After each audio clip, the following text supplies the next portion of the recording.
రాష్ట్రంలోని ప్రముఖ పుణ్యక్షేత్రం అహోబిలంలో తాను అక్రమ వసూళ్లకు పాల్పడుతున్నట్లు నిరూపిస్తే తన ఎమ్మెల్యే పదవికి రాజీనామా చేస్తారని ఎమ్మెల్యే భూమా అఖిలప్రియ అన్నారు.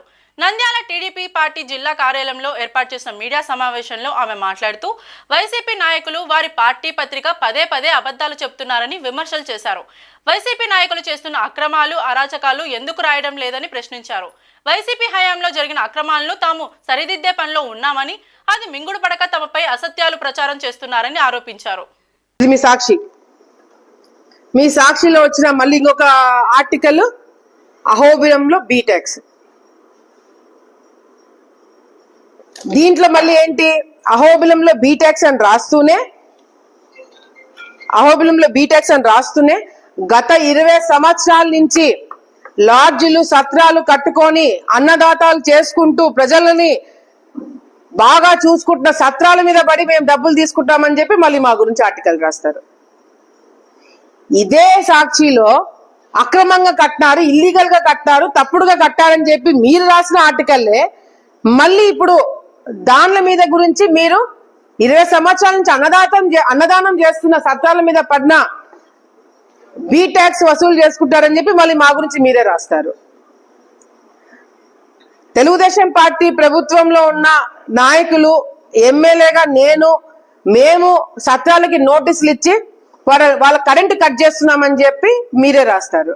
అంటే మీరు ఇది కరెక్టా సాక్షి వాళ్ళు చెప్పాలా? ఏదో ఒకటి డిసైడ్ చేయండి. ఇది కరెక్టా లేదా రెండు తప్పుడువా? ఎందుకు ఈ విధంగా మీరు తప్పుడు ఆర్టికల్స్ రాస్తున్నారు? ఎందుకు ప్రజల్ని తప్పుదావ పట్టాలని చెప్పి చూస్తున్నారు? ఇదే సాక్షిలో అహోబిలంలో ఏదైతే మీ సర్పంచ్ కి సంబంధించిన భర్త పూజారులని, అక్కడ పూజలు చేసుకున్న పూజారులని బండ బూతులు తిట్టినాడు. మళ్ళీ ఏంటో ఏదో గొడవ జరిగి కాదు, ప్రెస్ మీట్ పెట్టి వీడియోలు కూడా ఉన్నాయి. పూజారుని బండ బూతులు తిడితే అది సాక్షుల పేపర్లు ఎందుకు రాదండి? దాని గురించి ఎందుకు మాట్లాడరండి?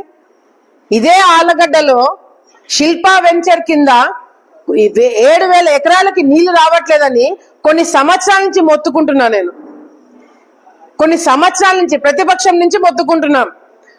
మీ నంద్యాలలో కూడా చేస్తున్నారు శిల్పా వెంచర్. మొన్న నేను శిల్పా వెంచర్ గురించి మాట్లాడుతూ కడప ఎమ్మెల్యే కూడా అసెంబ్లీలో లేచి అవును ఈ శిల్పా వెంచర్లు వీళ్ళ కడపలో కూడా ఈ విధంగా ప్రజల్ని మోసం చేశారని చెప్పి పాపం కడప ఎమ్మెల్యే కూడా లేచి మాట్లాడిన పరిస్థితి.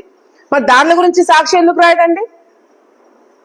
ఎంతసేపు దీని గురించి రాస్తారే తప్ప మొన్న ఆలగడ్డ ప్రాంతంలో అధికార నిర్లక్ష్యం వల్ల నీళ్లు సరిగ్గా రాకపోవడం వల్ల ప్రజలు ఇబ్బంది పడ్డారు, మేం దగ్గరుండి నీళ్లు తెప్పించినాము అనే సంగతి ఎందుకు రాలేదండి సాక్షి?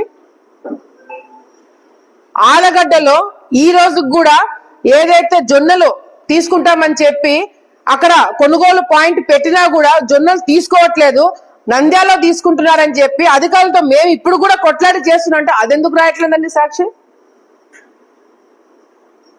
ప్రజల గురించి రాయరు, ప్రజలు పడే ఈ సమస్యల గురించి రాయరు. కానీ బీ ట్యాక్స్ అంట, మీ జే ట్యాక్స్ లాగా బీ ట్యాక్స్ కలెక్ట్ చేసే సంస్కృతికి మాకు లేదు.